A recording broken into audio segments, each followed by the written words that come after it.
ഇതൊരു അറബി രാജ്യമായിട്ട് നിങ്ങൾക്ക് തോന്നുന്നുണ്ടോ ഈ കാഴ്ചയിൽ? ഇതൊരു അറബി രാജ്യമാണ്. ഇതൊരു അറബി രാജ്യമായിട്ട് നിങ്ങൾക്ക് ആർക്കെങ്കിലും കാഴ്ചയിൽ ഫീൽ ചെയ്യുന്നുണ്ടോ? കാഴ്ചയിൽ ഫീൽ ചെയ്യും അറബി രാജ്യമായിട്ട്. അതെന്താന്ന് വെച്ച് കഴിഞ്ഞാൽ ഈ വരുന്ന വണ്ടിയുടെ നമ്പർ കാണുമ്പോൾ നിങ്ങൾക്ക് ചിലപ്പോൾ അറബി രാജ്യമായിട്ട് തോന്നും. കാരണം എന്താ, വണ്ടിയുടെ നമ്പർ പ്ലേറ്റ് ഒമാനിലാണ്. ഒമാനിലെ സലാല എന്ന് പറയുന്ന സ്ഥലത്താണ് നമ്മളുള്ളത്.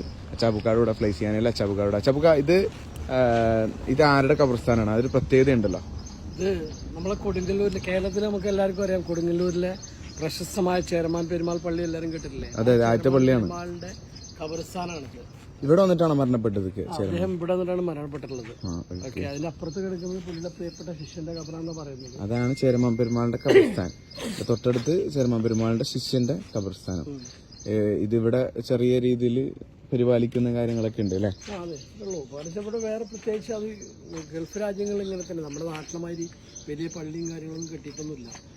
ഇവിടെയാണ് മറ ചെയ്യപ്പെട്ട് അവിടെ ചെറുതായിട്ട് രീതിയിൽ നമുക്കത് ആളുകൾക്ക് അറിയാൻ വേണ്ടിയിട്ട് ഇതാണ് മക്ബറ എന്ന് പറയുന്നത്. കുറച്ച് പക്ഷെ ഇതൊരു എന്താ പറയാ, ഒരു അറബ് രാജ്യമായിട്ട് തോന്നുന്നില്ല കേട്ടാ.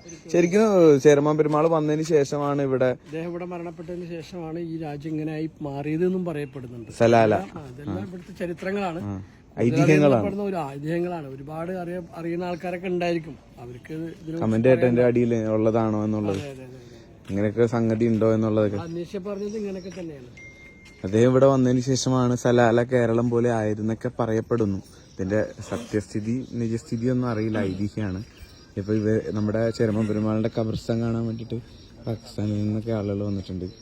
അപ്പൊ ഇനി കൂടുതൽ വീഡിയോ ഒമാൻ കാഴ്ചകളൊക്കെ നമുക്കിത് അത്ഭുതം തന്നെയാണ്. കാരണം ഇവിടുന്ന് നമ്മളൊരു 20 കിലോമീറ്റർ അപ്പുറം മാറിക്കഴിഞ്ഞാൽ അവിടെ 46 ഡിഗ്രി ചൂടാ. 46 ഡിഗ്രി ചൂടിൽ നിന്ന് നമ്മൾ പെട്ടെന്ന് നമുക്ക് ക്ലൈമറ്റ് ചേഞ്ച് വരുന്ന ഒരു മഹാ അത്ഭുതം തന്നെയാണിത്. ഓക്കെ, അതിലെന്തെങ്കിലുമൊക്കെ ഉണ്ടായിരിക്കും എന്ന് വിശ്വസിക്കുന്നു. Okay, thank you.